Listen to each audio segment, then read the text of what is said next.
नमस्कार, बुलेटिन में आपका स्वागत है। आपके साथ मैं हूं जीनत सिद्दीकी। शुरुआत करेंगे खबरों की। आम आदमी पार्टी के पूर्व अध्यक्ष एसएस कलेर के बेटे का शव एक होटल से मिला है। 30 साल के सिकंदर कलेर का शव बिस्तर पर पड़ा हुआ था। बीती रात 12 बजे से 1 बजे के आसपास सिकंदर कलेर अपने दोस्तों के साथ होटल पहुंचा था। सुबह फोन नहीं उठा तो सिकंदर का दोस्त होटल पहुंचा और फिर पुलिस को भी खबर दी गई। दरवाजा तोड़कर पुलिस अंदर पहुंची तो बेड पर शव पड़ा हुआ था। पुलिस के मुताबिक शुरुआती जांच में ज्यादा शराब को वजह बताया जा रहा है। हालांकि सिकंदर के दोस्त का कहना है कि जब वो रात को उसे छोड़कर गया था तो सिकंदर ठीक हालत में था। अब रात में होटल में क्या हुआ, ये मिस्ट्री बनी हुई है। आप नेता कलेर ने हाल ही में प्रदेश अध्यक्ष का पद छोड़ा है और खटीमा से सीएम के खिलाफ चुनाव लड़ने का ऐलान किया था। मृत अवस्था में ये मिले हमको।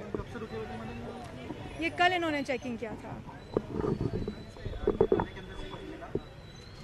नहीं, कमरे के अंदर जो भी मिला है वो फील्ड यूनिट ने सील कर दिया है और एक बार वो जांच में हम लोग अंडर इन्वेस्टिगेशन रखा है। कुछ भी चीज़ें आएंगी, क्लियर होंगी, पोस्टमार्टम से भी चीज़ें क्लियर होंगी तो आगे की कार्यवाही अमल में ली जाएगी।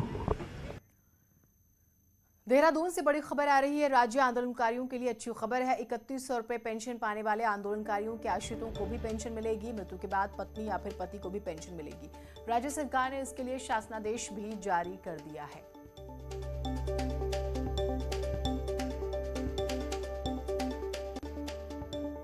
कैबिनेट मंत्री यशपाल आर्य को लेकर चर्चाओं का बाजार गर्म है, लेकिन हल्द्वानी पहुंचे यशपाल ने साफ कर दिया है कि वो कहीं नहीं जा रहे हैं। असल में कुछ दिन पहले सीएम पुष्कर सिंह धामी अचानक कैबिनेट मंत्री यशपाल आर्य के घर पहुंच गए थे, जिससे कयास लगाए जा रहे थे कि धामी आर्य को मनाने के लिए उनके घर पहुंचे। यशपाल आर्य के बारे में कयास है कि वो बीजेपी छोड़ कांग्रेस ज्वाइन कर सकते हैं। साथ ही बाजपुर छोड़ हल्द्वानी से चुनाव लड़ने की चर्चाएं भी जोरों पर है, जिस पर यशपाल आर्य ने साफ कर दिया है कि वो बीजेपी और बाजपुर छोड़कर कहीं नहीं जा रहे। वो बीजेपी में रहकर बाजपुर से ही चुनाव लड़ेंगे। हल्द्वानी नैनीताल, मेरा पूरा फोकस बाजपुर में है। मैंने कहा ना कि बाजपुर की महान जनता ने, आवाम ने बहुत प्यार दिया है, बहुत सम्मान दिया है। 2 बार उत्तराखंड की असेंबली में मुझे चुनकर भेजा है, तो मेरी तो जिम्मेदारी भी है और मेरा फर्ज भी है कि मैं उस क्षेत्र की सेवा करूं। घर वापसी का प्रश्न है, न तो मैं किसी के संपर्क में हूं, न मेरी किससे बातचीत होती है। मैं कांग्रेस में जाने का कहीं प्रश्न ही नहीं है। पंजाब में राजनीतिक उथल पुथल के बीच वहां के प्रभारी और पूर्व सीएम उत्तराखंड लौट आए हैं। उत्तराखंड में गांधी जयंती के मौके पर वो 2 दिन गांव में रहेंगे। तय प्रोग्राम के मुताबिक हरीश रावत कोटद्वार के सिगड्डी में रहेंगे। हरीश रावत का कहना है कि अब वो लगातार उत्तराखंड में दिखेंगे। एक सवाल के जवाब में हरीश रावत ने कहा कि कांग्रेस के सब नेता चाहते हैं कि वो यहाँ रहे, वहीं जो बीजेपी उन्हें पंजाब में फंसा देकर खुश है, उससे 2022 में कुछ नहीं होने वाला। अभी तक हरीश रावत पंजाब में उलझे हुए थे और उत्तराखंड में इलेक्शन कैंपेन कमेटी के चेयरमैन है, एक्स सीएम रह चुके हैं और बहुत कुछ हरीश रावत पर निर्भर है उत्तराखंड कांग्रेस का इलेक्शन। उनसे पूछते हैं कि अब पंजाब से सर फुर्सत मिल गई आपको? अभी मैं समझता हूं कि 5-7 दिन का काम और रह गया है और उसके बाद फुर्सत है।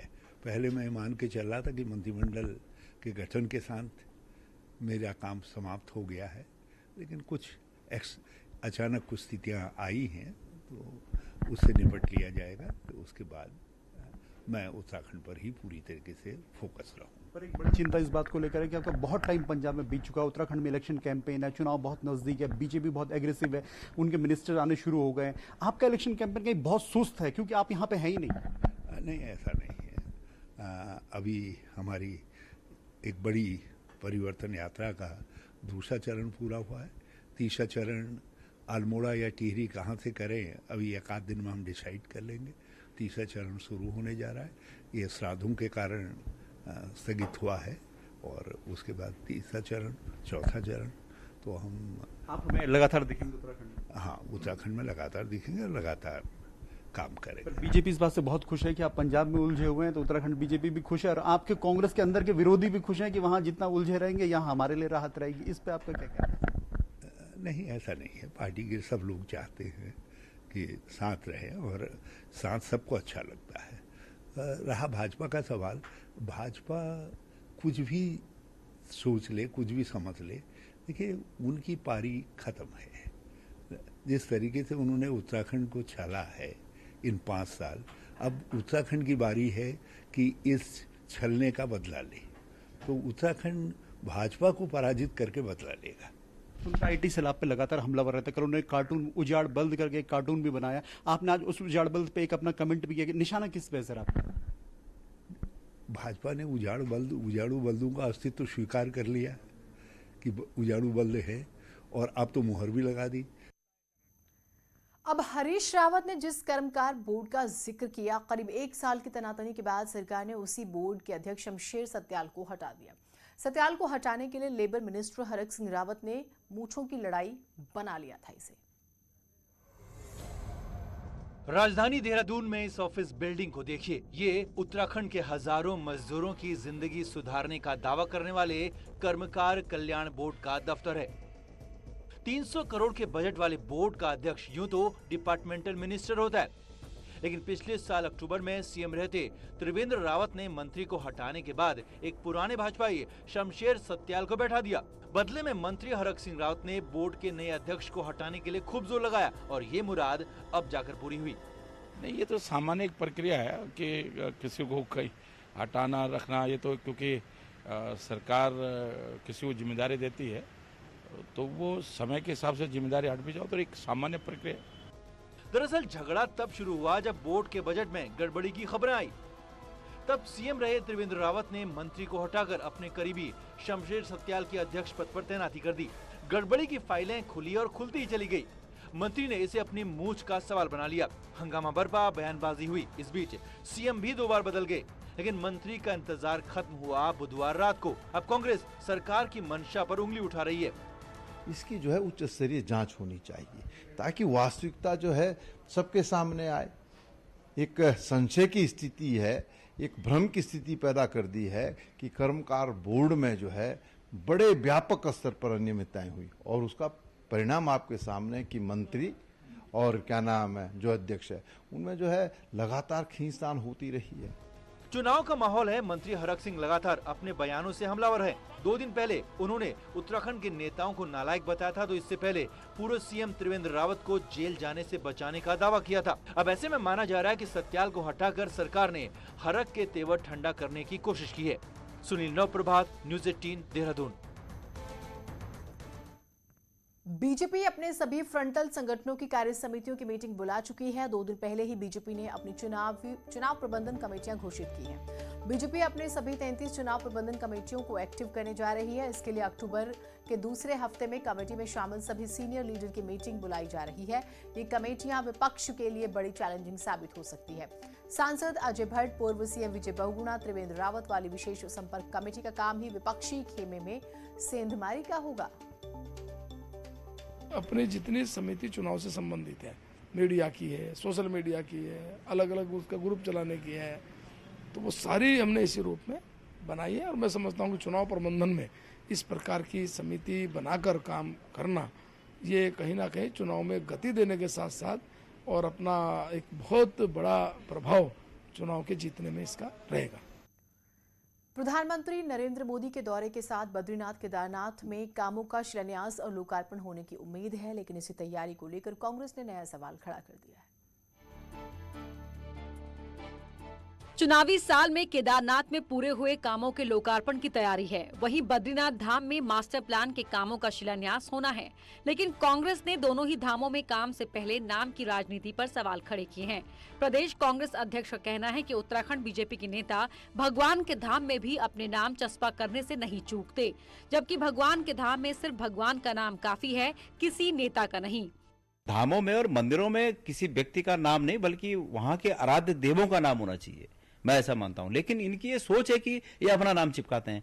मेरे वहां से हटने के बाद, मंदिर समिति के अध्यक्ष के रूप में हटने के बाद, वहां भी इनके नेताओं ने अपने नाम की नेम प्लेट लगा दी, पत्थर लगा दिया। तो ये बहुत ही घटिया सोच के लोग हैं।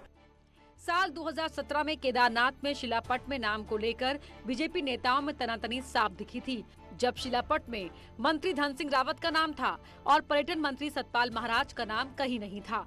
लेकिन इस राजनीति और कांग्रेस के सवाल पर बीजेपी का कहना है कि कांग्रेस को ऐसे मुद्दे छोड़कर जनता के मुद्दों पर ध्यान देना चाहिए। कहीं भी जब इस प्रकार का कार्यक्रम होता है तो उस कार्यक्रम में उस लोकार्पण के या शिलान्यास के कार्यक्रम में वही प्रक्रिया अपनाई जाती है जो प्रक्रिया सरकार के जीवों के अनुसार होती है। तो इसमें मैं समझता हूँ कि कोई बुराई नहीं है। चुनाव से पहले जनता को काम और नाम दिखाना हर पार्टी की कोशिश होती है, लेकिन भगवान के धामों में नाम चमकाने के कांग्रेस के सवाल का बीजेपी के पास कोई सीधा जवाब नहीं है। न्यूज़ 18 के लिए देहरादून से दीपांकर भट्ट की रिपोर्ट।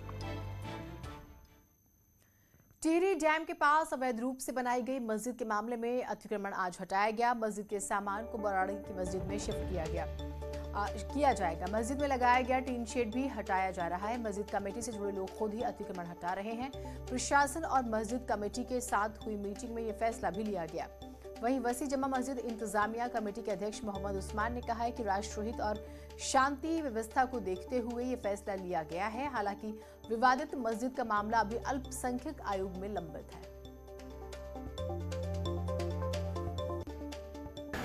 सबसे बड़ी बात है कि मैं जिस प्रकार से हमारे साथियों ने लंबे समय संघर्ष किया, तमाम जितने भी संगठन है जिनको राष्ट्र की चिंता थी, और एक ऐसा स्थान था जहां पर कि कुछ भी संभव हो सकता था। हमने प्रशासन को सहयोग देते हुए देश हित में और भाईचारा बनाते हुए ये किया, मस्जिद को इस हटाने का जो निर्णय लिया है वो इस शर्त के साथ लिया है कि आयोग में हमारा फैसला विचाराधीन है और उसका फैसला जो जब भी पक्ष में आएगा तो उसको हम मस्जिद को उसको वहाँ शिफ्ट करेंगे। खांडकाला में जो मस्जिद है वो पर्यटन विभाग की प्रॉपर्टी पे है। वहाँ पर पर्यटन विभाग की ज़मीन है और बहुत ही प्राइम लोकेशन पे वो प्रॉपर्टी है। उसमें 3 अवैध कब्जे पाए गए थे, उनमें से एक मस्जिद भी थी। एक कब्जा उसमें से हटाया जा चुका है। उसके अलावा मस्जिद और THDC का लेबर कैंप है, इनको हटाने के लिए नोटिस दिया गया है और आगे की कार्रवाई की जा रही है। उत्तराखंड में हेमकुंड साहिब गुरुद्वारे से जुड़ी बड़ी खबरें आ रही हैं। इस साल 10 अक्टूबर को गुरुद्वारा साहिब को दर्शनों के लिए बंद कर दिया जाएगा। सर्दियों की शुरुआत के साथ ही चमोली जिले में 15,000 फीट की ऊंचाई पर स्थित हेमकुंड साहिब गुरुद्वारा के कपाट बंद कर दिए जाएंगे और श्रद्धालुओं के लिए अब अगले साल करीब 6 महीने बाद ये खुलेंगे। हेमकुंड साहिब गुरुद्वारा ट्रस्ट के उपाध्यक्ष नरेंद्रजीत सिंह ने न्यूज़ 18 को बताया है कि इस साल 18 सितंबर को गुरुद्वारा दर्शनार्थियों के लिए खोला गया। अभी तक करीब 5,000 दर्शनार्थी गुरुद्वारा साहिब में मत्था टेक चुके हैं। कोविड-19 की वजह से श्रद्धालु लंबे समय तक दर्शन नहीं कर पाए थे। इस वर्ष श्री हेमकुंड साहिब के कपाट यात्रियों के लिए 18 सितंबर को खोल दिए गए थे। समय के अभाव को देखते हुए ट्रस्ट चाहता था कि यात्रा का समय काफी लंबा हो, लेकिन मौसम को देखते हुए एवं यात्रियों की सुरक्षा को मद्देनजर यात्रा 10 अक्टूबर तक ही रहेगी। इस वर्ष श्री हेमकुंड साहिब के कपाट 10 अक्टूबर को पूरे विधि विधान से बंद कर दिए जाएंगे। चार धाम यात्रा को लेकर एक तरफ जहां सरकार द्वारा ई पास की व्यवस्था की गई है, वहीं बाहरी राज्यों से ई पास को लेकर जानकारी के अभाव में बाहरी राज्यों से पहुंच रहे यात्री पांडुकेश्वर से आगे नहीं जा पा रहे हैं। इसकी वजह से उनकी अब बिना दर्शन के ही लौटने की स्थिति बनी हुई है। यात्रियों का कहना है कि जब ई पास की व्यवस्था है तो उन्हें ऋषिकेश से पहले सही जानकारी दी जानी चाहिए ताकि यात्री वहीं से पास की व्यवस्था के साथ यात्रा शुरू करें। जानकारी के अभाव में यात्री खासे परेशान हो रहे हैं। उधर हरिद्वार के निरंजनी अखाड़े में संतों की बैठक हुई है, जिसमें तय किया गया है कि महंत नरेंद्र गिरी का उत्तराधिकारी बलवीर गिरी को बनाया जाएगा। बलवीर गिरी बागंबरी गद्दी के उत्तराधिकारी होंगे, लेकिन उन्हें पूरे अधिकार नहीं दिए जाएंगे। सुपरवाइजिंग बोर्ड बागंबरी गद्दी का संचालन करेगा।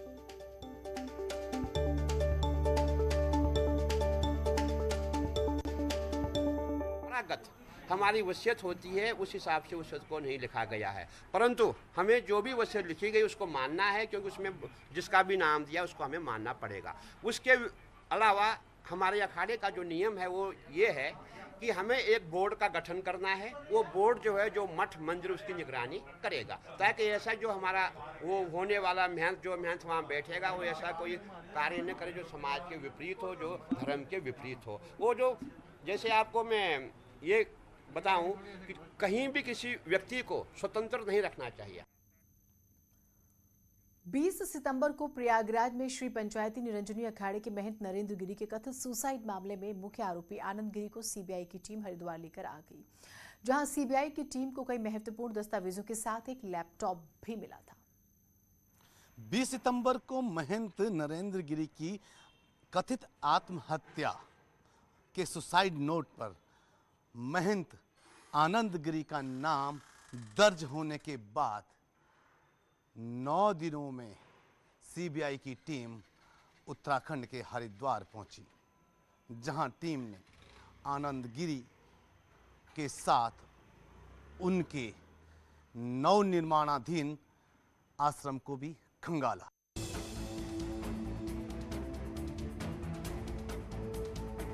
बुधवार को सीबीआई की 8 लोगों की टीम प्रयागराज से देर शाम देहरादून एयरपोर्ट पहुंची, जिसके बाद टीम हरिद्वार के श्यामपुर स्थित आनंद गिरी के निर्माणाधीन आश्रम पहुंची, जहां टीम ने कुछ लोगों से पूछताछ की और देर रात 3 बजे के करीब टीम आश्रम से निकली, जहां आनंद गिरी के लैपटॉप और महत्वपूर्ण दस्तावेज भी जब्त किए गए।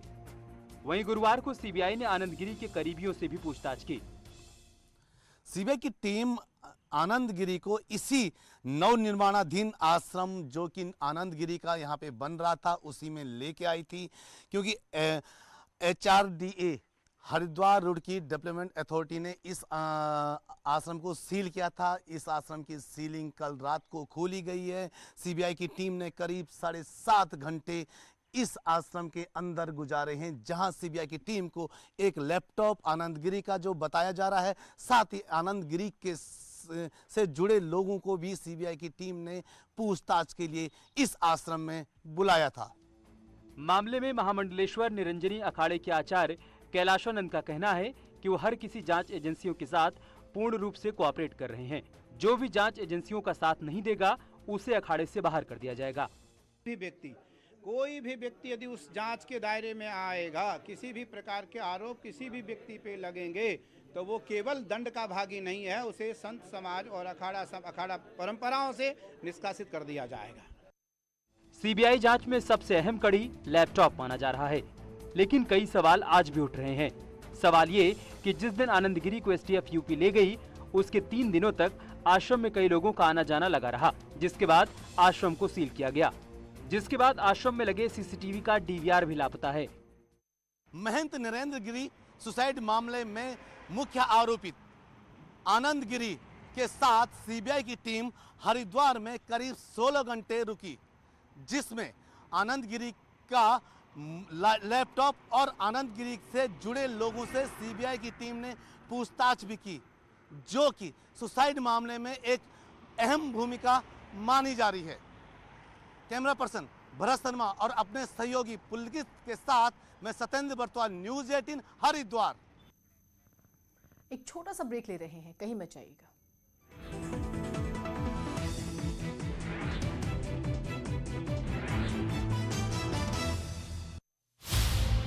कभी सन्यासी